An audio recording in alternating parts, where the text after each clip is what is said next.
Bonjour, Jean-Marc Tanguy, Radaviation. Est-ce que vous n'êtes pas un peu inquiet du temps que prennent les négociations pour aboutir sur l'Eurodrone, sur lequel vous n'êtes pas prime, hein, comme vous l'avez précisé tout à l'heure, mais en tant que partenaire de ce programme, comment vous décodez le temps que ça prend pour arriver à un contrat? Merci. Alors en matière de défense, je suis toujours inquiet par les temps, parce que c'est toujours le temps long. Mais notre ADN et notre expérience nous démontrent qu'il faut être un peu résilient, un petit peu patient. On ne l'est pas naturellement, mais bon, on apprend à le devenir. Donc il faut toujours être patient dans les grands programmes de défense. Point 2, dans les programmes en coopération, il faut être encore plus patient, parce qu'il faut être à plusieurs pays, à plusieurs sociétés, et donc il faut être encore plus patient. C'est un sujet qui aujourd'hui est mené par l'OCAR, pour le compte de 4 pays, France, Allemagne, Italie et Espagne, dans laquelle il y a 3 grandes sociétés qui travaillent. En réalité, il y en a beaucoup plus, mais les 3 leaders que sont Airbus, Dassault et Leonardo, dans laquelle le maître d'œuvre qui s'adresse à l'OCAR, c'est Airbus. Les négociations, les discussions sont en cours, donc on n'a pas d'inquiétude, on soutient notre maître d'œuvre Airbus, qui nous pose des questions, auxquelles on répond, mais je pense que pour l'instant, le gros de la discussion, c'est les États. Donc, est-ce que les États y vont? Sur quelle base de budget ils vont y aller ou pas? C'est la discussion en cours entre Airbus et l'OCAA. Je dois noter aussi que c'est une complexité supplémentaire, mais elle est agréable. C'est que c'est un des sujets qui pourrait être éligible au type du nouveau Fonds européen de défense et qui donc peut contribuer à développer des matériels européens pour les besoins européens.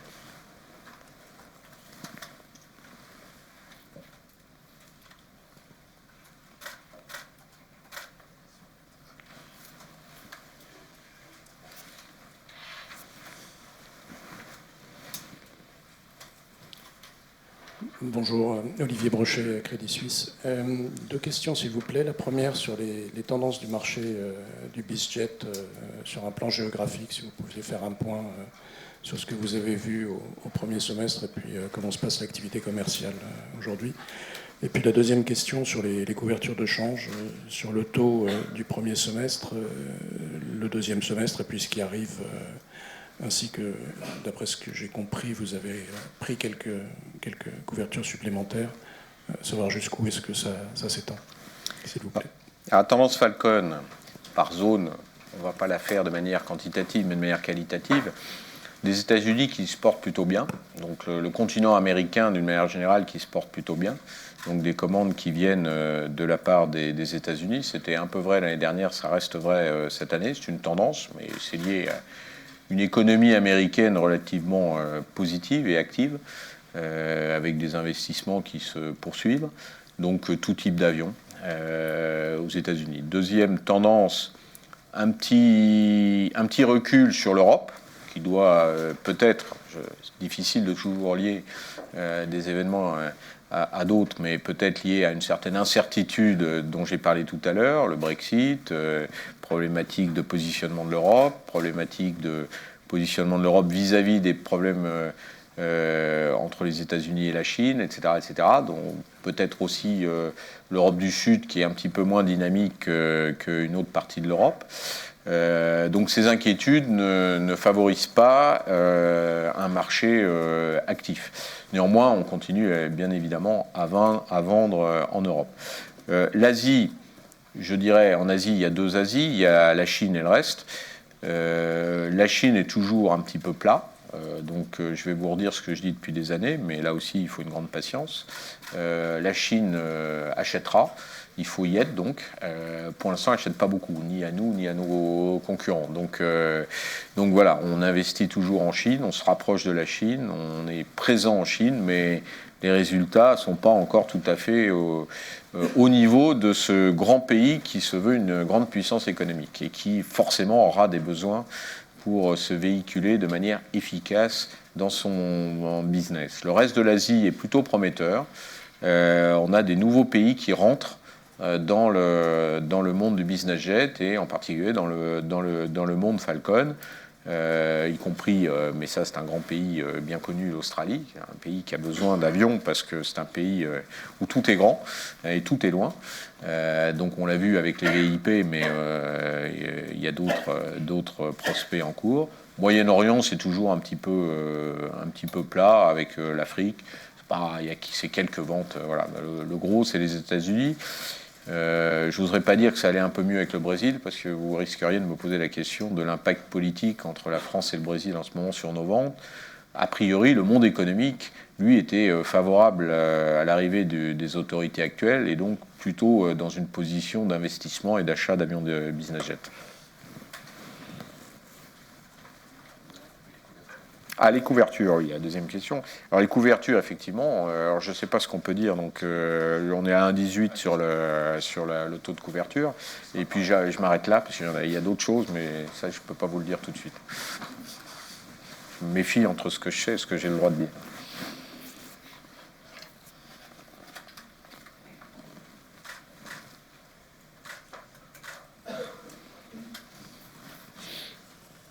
Thierry Dubois, Aviation Week. Est-ce que vous pouvez nous dire où en est le rétrofit des Rafales au standard F3R et la rénovation mi-vie des Mirage 2000D? Alors, le rétrofit des F3R, nous, on a livré F3R. Le développement est totalement accompli et livré. Maintenant, on est dans la phase, effectivement, d'application du F3R sur un certain nombre d'avions. Donc, on en a fait quelques-uns. L'armée de l'air en a reçu quelques-uns, et après, c'est l'État qui fait les chantiers dans ses je ne sais plus comment on appelle ça, dans les ateliers de l'État, dans ses AIA. Et donc là, je ne sais pas vous dire précisément où on en est, mais il y a un programme pour rétrofiter petit à petit en F3R l'ensemble pas l'ensemble, une partie du parc armée de l'air et marine. Ah oui, j'ai du mal sur les deuxièmes questions. Sur le 2000D, la modernisation est en cours. Elle n'est pas encore finalisée. Et donc, ça viendra dans je ne sais plus en quelle année, 2020, je crois. 2020, les livraisons du rétrofit du 2000D. Je vous rappelle, il y a un pot de canon, il y a un certain nombre de conduites de tir supplémentaires. Bref, voilà. Du standard. Enfin, donc oui, ça va avec le premier. Ouais. Et après, pareil, il y aura des chantiers qui seront faits dans les ateliers de l'État.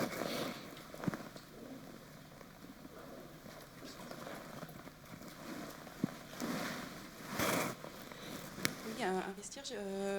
J'avais cru comprendre à un moment qu'un de vos concurrents dans les BizJet en fait cassait les prix complètement, ce qui pouvait vous handicaper. Est-ce que c'est toujours le cas? Est-ce que ça a bien été le cas? Et est-ce que c'est toujours le cas? Ah, la bataille des prix, je ne sais pas si on peut dire qu'on casse les prix, mais il y a une bataille des prix, et donc derrière sûrement une bataille des coûts. Mais c'est vrai qu'il y en a un en particulier qui a l'habitude de beaucoup plus baisser ses prix que les autres. Voilà, mais apparemment, vous savez lequel. Donc, voilà. Mais il suffit de chercher, comme il y a beaucoup d'analystes autour de la table, celui qui a le plus besoin de cash. Vous trouverez tout de suite.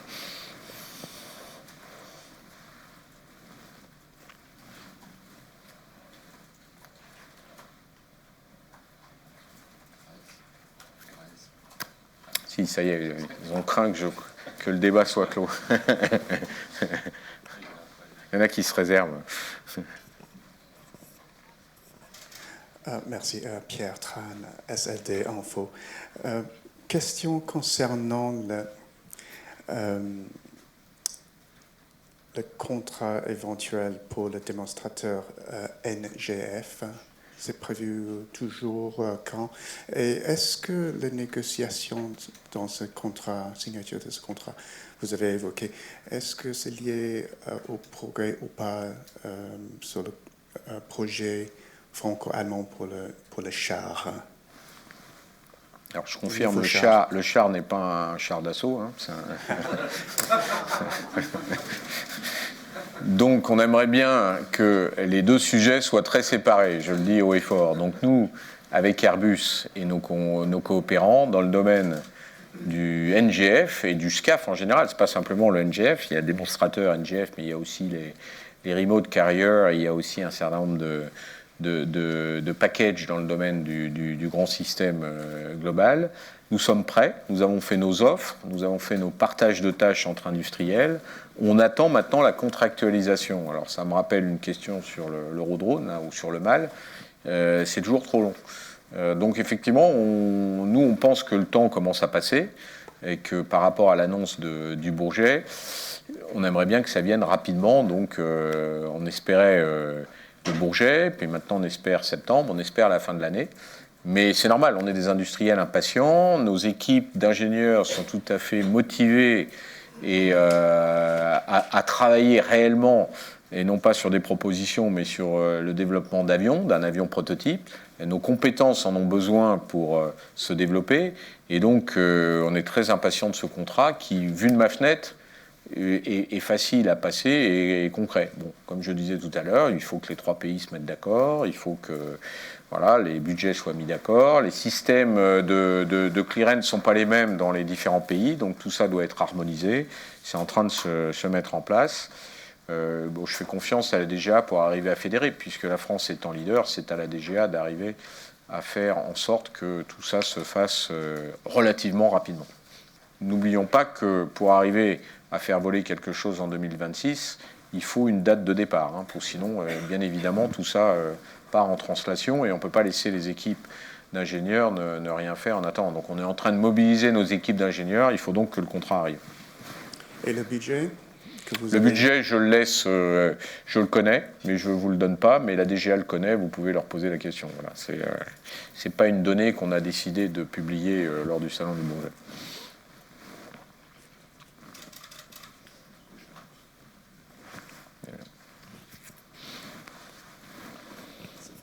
Sur l'aviation d'affaires, sur cette période de vache maigre qui semble durer, est-ce qu'il y a un moment où ça peut poser problème financièrement d'avoir d'un côté des livraisons à un bas niveau et de l'autre côté des dépenses de R&D, d'usines qui sont en place aussi, d'avoir un déséquilibre entre ces deux aspects? L'avantage de la société Dassault, je répétais depuis déjà des décennies, pas par moi, mais par mes prédécesseurs et par moi-même du reste, c'est la dualité. On fait du militaire et du civil. On a un bureau d'études qui fait du civil et du militaire. On a des usines qui fabriquent du civil et du militaire. Donc, on peut équilibrer. On équilibre d'une certaine manière. Après, la définition de vache maigre, c'est toujours un petit peu difficile. Vous savez qu'on a une guidance pour 2019 à 45 Falcon. Ça veut dire qu'on va livrer 45 Falcon, donc ça ne doit pas être loin de dire qu'on fabrique 45 Falcon. On ne peut pas dire que c'est complètement une vache maigre non plus. On a connu des temps meilleurs, pratiquement beaucoup plus. On a connu aussi des temps bien plus difficiles. Donc la stabilisation à 45, pour moi, n'est pas gênante. Si on peut en faire le double, tant mieux. Mais voilà. Et au même moment, la cadence Rafale a augmenté, puisqu'on est passé de 1 à 2 pour être capable de livrer cette année et l'année prochaine les contrats export que vous connaissez. Donc aujourd'hui, ça ne pose pas de problème. D'ailleurs, en termes d'activité, on est dans une activité tout à fait nominale pour la société. Excusez-moi, j'ai une question. Alors, je ne sais pas. Yann Kochner, Carré Cosmos. Vous avez évoqué un projet spatial, Space Rider. Je suis un peu nul en matière spatiale. Si vous pouviez un peu nous en dire un peu plus. Si vous voulez, le Space Rider, à partir de la filière un petit peu franco-italienne, c'est une manière de valider des retours de l'atmosphère de véhicules. Donc on l'a déjà fait, on a déjà fait une démonstration de ce type à partir d'un lancement de la fusée Vega. Et maintenant, ce qu'on voudrait, c'est continuer cette exploration, d'être capable, vous savez qu'on a une expérience, par exemple, on voulait faire la navette spatiale pour l'Europe, Hermès à l'époque, donc on a conservé cette expérience, on a eu plutôt des bons aérodynamiciens chez Dassault, et on a aussi des bonnes commandes de vol qui permettent de lier l'aérodynamique à la conduite du vol. Donc tout ce qui est véhicule spatial qui aurait envie de rentrer dans l'atmosphère de manière pilotée, pas qui tombe, pas question qu'on soit dans les bouts de fusée qui retombent comme fait SpaceX, c'est autre chose. Tout ce qui pourrait être un véhicule spatial qui revient, ça nous intéresse d'être dans l'équipe qui le concevra. Et l'ESA a un projet de ce type qui s'appelle Space Rider, dans laquelle nous sommes déjà partie prenante au titre des études actuelles et dont on espère aller un petit peu plus loin en termes de démonstration dans les mois qui viennent. C'est un projet ESA, donc European Space Agency. Bonjour, Yann Deroc, au BHF. J'avais 4 petites questions. La première, pour revenir sur le marché des BizJet, on voit que vos 2 concurrents ont eu des book-to-bill supérieurs à 1, en particulier tirés par les larges cabines, même si on pousse au mois d'août, c'est pas tout à fait ce que vous avez eu. En dehors de l'absence, on va dire, du 6X, est-ce que vous voyez une explication, on va dire, à ces légères pertes de parts de marché sur le court terme? Je continue. La deuxième question sur l'activité service. Où est-ce que vous en êtes aujourd'hui en termes de croissance externe? Est-ce que vous avez un réseau qui est suffisant pour votre base installée? Et est-ce que vous pouvez partager avec nous quelques objectifs chiffrés à un horizon 3 ou 5 ans de contribution de cette activité-là? Troisième question, je vais tenter mon coup sur le NX, parce que pas mal de fournisseurs ont déjà répondu aux appels d'offres. Donc, est-ce que vous pouvez partager avec nous quelques éléments, au moins peut-être un calendrier avec les différentes phases de développement que l'on pourrait suivre? Alors, sur la première question, si je ne me trompe pas, à fin août, on a 26 commandes et on a 23 livraisons. Donc, plutôt sur un book-to-bill supérieur à 1. Bon, ça, c'est juste un... Voilà, si on se prend à fin juin, là, on est sur un book-to-bill négatif. Mais est-ce que fin juin est représentatif du marché en ce qui concerne les Falcon? Je ne le crois pas, parce que c'est assez rare qu'on arrive à vendre autant d'avions en juillet et en août. C'est donc bien un rattrapage de ce qui n'a pas été fait pour des raisons X, Y, Z avant. Donc on est plutôt légèrement... C'est pas forcément mieux que nos concurrents ou moins bien que nos concurrents. C'est un peu difficile à comparer dans la même période, puisque nos concurrents ne produisent pas non plus les chiffres qui nous permettent de bien vérifier que, au titre d'avions comparables, si vous prenez Bombardier, c'est beaucoup plus large, Gulfstream aussi, ils ont un nombre d'avions qui est beaucoup plus large en termes de marché, et donc c'est un peu difficile de faire des comparaisons précises.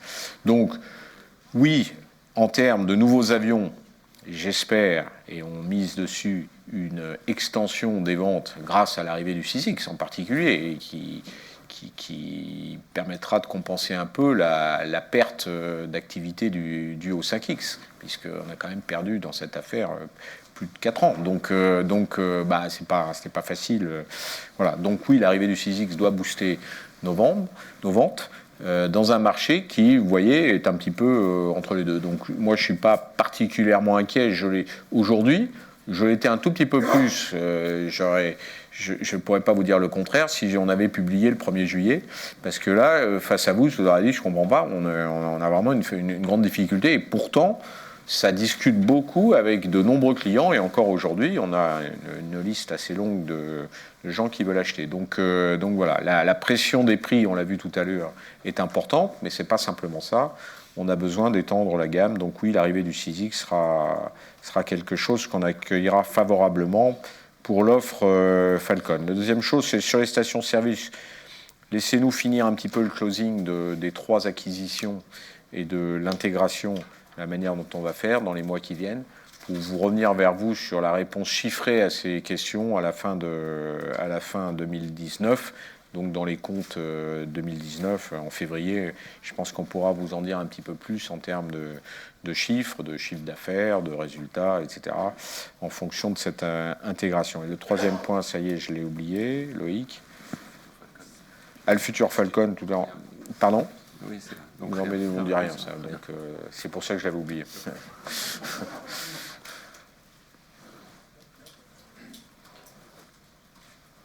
Bonjour Chloé Lemarié, Exane. J'aurais 2 petites questions. La première, c'est sur si vous pouviez donner une indication de l'atterrissage de cash net à la fin de l'année, vu qu'on rentre dans une période de consommation d'avance, notamment sur le Rafale. Et la deuxième, ce serait sur l'enveloppe de R&D aussi prévue sur l'année. Alors, je ne peux pas répondre à la première question, parce qu'on ne guide pas la trésorerie. Je voulais donner une grande indication qui est que la trésorerie baissera de facto par la livraison complémentaire de Rafale. Donc, je vous donne une tendance qui est logique, qui est normale. Mais je ne vous donne pas le point d'arrivée à la fin de l'année. Je vous laisse le découvrir quand on publiera nos comptes. Est-ce que je peux tenter d'une autre façon Oui. alors? Est-ce qu'on aura encore une baisse de la trésorerie? La réponse est sur oui, le oui, H2? oui, bien sûr. Vous aurez une baisse de trésorerie. Oui, oui, puisque de facto, on va livrer quand même beaucoup de Rafale cette année. Donc forcément, les acomptes reçus au titre de ces contrats qui ont été passés seront rendus dans les chiffres de résultats. Et donc la trésorerie baissera automatiquement. Oui.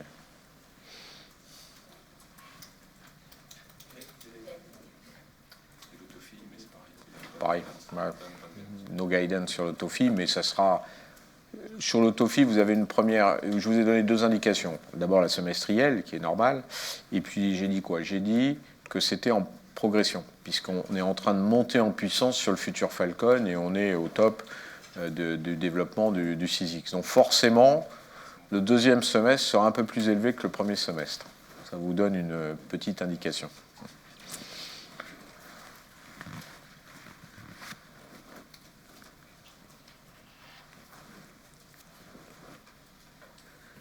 Sur le standard F4 du Rafale, vous avez dit que vous attendez des commandes d'options supplémentaires. Je ne sais pas si j'ai bien compris. Est-ce que vous pouvez préciser ce que vous attendez en plus? Oui, on a lancé, la DGA a lancé pour le compte des armées un standard F4 qui a été vu globalement. Et puis c'est comme d'habitude, vous avez des tranches. C'est-à-dire qu'on a lancé une grosse tranche là, à la fin de l'année dernière, et il y a des tranches complémentaires qui doivent arriver pour faire la totalité de ce qui a été prévu pour le standard F4. C'est juste pour que ceux qui essayent de faire des calculs pour voir comment ça rentre dans les chiffres d'affaires, etc., je préviens simplement qu'il y a des commandes complémentaires qui devraient arriver et qui seront intitulées F4. Ils ne seront pas de même niveau, hein. Le gros a été passé. Hein.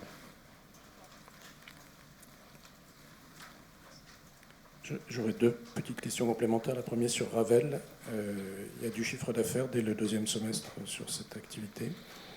Et la deuxième question, c'est Albatros et Archange sont dans les 26 commandes au 31 août ou non? Non, il n'y a aucune Albatros et Cuge. Il n'y a aucun contrat signé encore à ce stade, donc c'est pas dans les commandes. Sur le chiffre d'affaires de Ravel, s'il y en avait, et j'en suis pas sûr, ça sera très faible parce qu'on n'est qu'au tout début. Mais je pense plutôt à 2020. Ça tu me confirmes.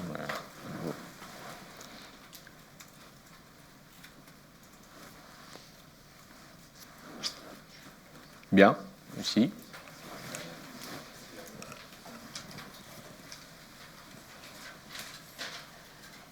Christina Mackenzie de Defense News. Là, vous m'avez perturbé, vous avez dit qu'il n'y a aucune commande qui a été passée pour Archange et Albatros, donc les 3 Falcon 8X dont vous avez parlé et les 7 Falcon 200 LX6. Il n'y a pas eu de commande pour ça? Non, c'est à venir. C'est que du bonheur à venir. D'accord. Et vous attendez ça pour la fin de l'année ou... Pour les 3 8X, on espère potentiellement avant la fin de l'année, mais vous savez, les discussions avec l'État, je reviens dessus, c'est long et voilà, il faut être patient. Donc si c'est pas la fin de l'année, ça sera le début de l'année prochaine. Sur Archange, c'est pas pour cette année, c'est plutôt pour l'année prochaine. Bien, écoutez, s'il n'y a plus de questions, je vous remercie et à très bientôt pour les résultats 2019, c'est-à-dire dans 6 mois.